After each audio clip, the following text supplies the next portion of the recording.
We're now going to talk a little bit more about side wash. We've mentioned it previously, but we're going to look at a method for estimating side wash. Now, estimating side wash can be important for the flow on the vertical tail, which can be greatly impacted by the effects of side wash due to these winglet vortices or wingtip vortices. But also propellers can be affected by this depending on their placement relative to the main wing. So what we're going to do is use a similar model to what we did in the longitudinal section. And so we're just going to start with a swept wing and a vortex system now that comes up and moves along the quarter-chord line and then sheds actually somewhat inboard of the wingspan there. So we use the root location here of the quarter-chord as our origin, and X is aft from that. Our aerodynamic coordinate system is Y up, and then Z out the left wing here. And so now we're going to use, we're going to define B prime. So this is B prime over 2 as the distance of that vortex is shed.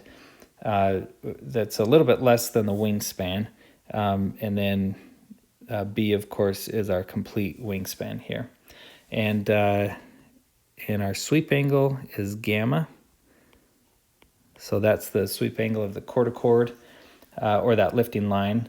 And then if we can draw the direction of induced velocity due to this vortex system. Okay, so remember that beta is positive here. So beta is positive if wind is coming in from the right.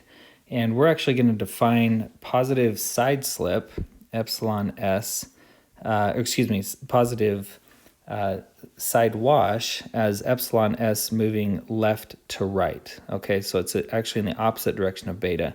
So side slip actually reduces our side slip angle. Side wash reduces our side slip angle.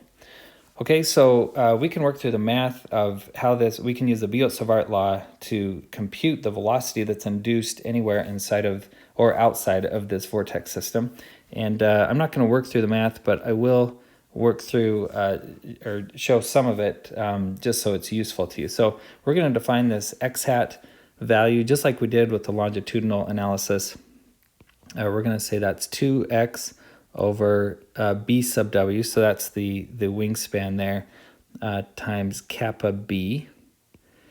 And y hat we're going to define as 2y over bw times kappa b. And z hat we're going to define as 2z over bw times kappa b. Okay, so this is just, we can plug in any x, y, z location where, again, we're using this coordinate system where x is aft of the root quarter-chord and z is out the left wing as y is up. We can plug in any x, y, z location, and kappa b we can get from the longitudinal analysis. It's the same kappa b that we used there. You can compute that from lifting line theory, and use that to now evaluate an x hat, a y hat, and a z hat. Okay, so the definition of epsilon s side wash is our angle that is developed due to our velocity moving from left to right. So from the small angle approximation, we can say that that's equal to minus vz. Remember, vz is actually pointed out the left wing, and we've defined epsilon s to the right. So it's the negative of vz divided by v infinity. Again, this is a small angle approximation for that side wash angle due to this the vz, this velocity in the z direction. And we can write that as some epsilon s naught plus epsilon s comma beta times beta. So this epsilon s naught is the side wash when beta equals 0. Now usually that's actually 0 due to this vortex system alone. If there's no side wash angle, or excuse me, if there's no beta, some side slip angle, then there's no side wash. But you can have some side wash if you had a vertical system or a vertical surface behind a propeller, for example, that is inducing some side velocity in its wake.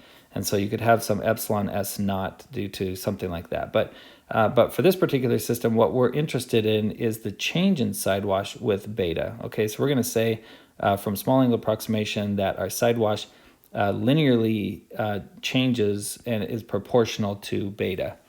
So again, I'm not going to work through the math for this, but you can use the Biot-Savart law to show this, that we can compute the side wash gradient at any point in the flow, and we'll get this equation here. So this is at any point in the flow due to this vortex system.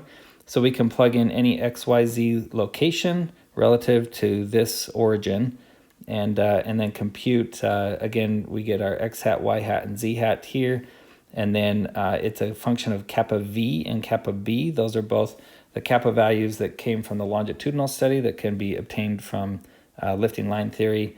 It's also dependent on the lift coefficient of the main wing, the aspect ratio of the main wing, and then a bunch of information here that is dependent on our x, y, and z hat. Now we have this term here, x sub d, and x sub d is we've defined as x hat minus tangent of lambda. So that shows up in a lot of places. And so basically, to simplify this equation a little bit, we've just swapped out this expression for x sub d. So that appears in several places throughout this equation here. But anyway, so for any location here relative to this vortex system, we can now compute the change in side wash from the, again, we're using a small angle approximation, but we can compute this change in side wash with respect to beta, which is this term right here, okay?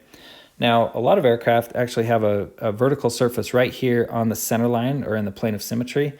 And so we can simplify this a little bit by plugging in z equals 0. Remember, z is out the left wing, out the left wing. So if we plug in z equals 0, then we're going to get a solution that's a function only of x and y, okay? So x hat and y hat, or x and y.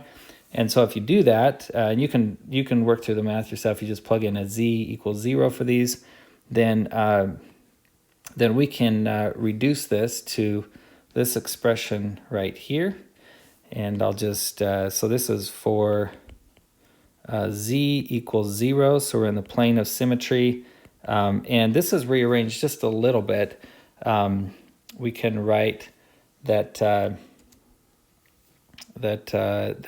the epsilon s comma beta is equal to kappa v times kappa beta over kappa b times CLW over aspect ratio of the wing, and there's a negative out front. Okay, so what we've done basically is you can see these same terms here, kappa v over kappa b. Right here, we've got a lift coefficient over aspect ratio right there. And so basically, we've taken all of this stuff and wrapped it up into a kappa beta, and also this xd over pi squared. And so, we get this xd over pi squared, and then what's left over from this after we plug in z equals 0. And so kappa b now, as a function of x hat and y hat, can be computed from this and then plugged right into this equation here to get the side slip gradient, okay? Or the side wash gradient. Now this is a simple equation. It just depends on x sub d and y hat. And so I've gone ahead and plotted that. So this is what that looks like. I'll just scroll down here, drop it right here. So so if you wanted, you could look up this value on this plot if you know what your, obviously if you know what your y hat value is and your x sub d value, then you could estimate what kappa b is from this plot, but it's actually not too difficult to just plug it right into this equation to get kappa b directly. Okay, so just a couple things I want to point out here about this side wash gradient. Sometimes you'll see propellers that are out in front of a vertical surface. So let's put a propeller out here. So we've got, let's say, two props, and we'll see a vertical surface here that's aligned with those propellers. So for example, on the P-38 Lightning, they did something like this. And one of the benefits of doing this is that you have an increased dynamic pressure due to the wash from that propeller that's going to move over that vertical surface. So you have an increased velocity, increased dynamic pressure, and that's helpful at low speeds, especially during takeoff and landing, where you need yaw authority and yaw stability. And remember, the forces on these surfaces are directly proportional to the dynamic pressure. Dynamic pressure is proportional to velocity squared. And so as you increase the velocity over these surfaces, then your forces go up on this. And so by deflecting the rudder, our rudder effectiveness increases, and also yaw stability increases just due to dynamic pressure. But there's a second benefit to and actually you see this even with a prop in the center. If we had the propeller in the center of the aircraft and we have a vertical tail right there, that's also very common. But one of the benefits of moving this vertical surface out here away from the center is that we move it closer to this shed vorticity here, or the center of shed vorticity. And by doing that, we actually increase the side wash gradient. And so that increases yaw stability simply because our vertical surfaces are closer to these really strong vortices out here. And so our side wash gradient now increases, or the magnitude of that increases, and can create a more stabilizing effect. Now, so in order to understand this, we want to look at this from the side. So I'm just going to drop. Let's say that this is my main wing, and then I've got a vertical surface here. And remember that the shed vorticity is being shed, or these main vortices are being shed from the wingtips, or near the wingtips. Now, if a vertical surface is above this shed vorticity, then the side wash gradient here is actually negative and stabilizing. Okay, so it actually adds to the yaw stability. We're already going to get some yaw stability simply by the fact that as we increase beta, we're going to increase the lift on this side of these vertical surfaces, but if this vertical surface is above this vortex system, then you see that actually that lift will increase even more, because this vertical surface is getting closer, or excuse me, this vortex is getting closer to that vertical surface. And so it actually increases the lift even more. And so this is a stabilizing effect if your vertical surface is above that vortex system. Now, if your vertical system or vertical surface is below the vortex system, then this becomes a destabilizing effect. And you can still have positive yaw stability overall, because your beta may be stronger than your side wash gradient. But the side wash gradient is actually a destabilizing effect, simply because your vertical surface is below this vortex system. Now, this becomes important at high angles of attack. And on fighter aircraft, this is very common, where you have a main wing and then your vertical surface. We're just going to draw this at a really high angle of attack. And so we're going to say that this is alpha. And so this is V infinity here. And remember that our coordinate system up here is, we have X here at the origin of our vortex system, right? It's hooked up to our vortex system here, but these vortices, these trailing vortices, go off in the direction of V infinity. Okay, so we can draw this trailing vortex system here, leaving from the winglet at V infinity, or aligned with V infinity. And what happens is, at high angles of attack now, you can see that my vertical system, or my vertical surface, can be below this this main vortex up here. And so this is a destabilizing effect.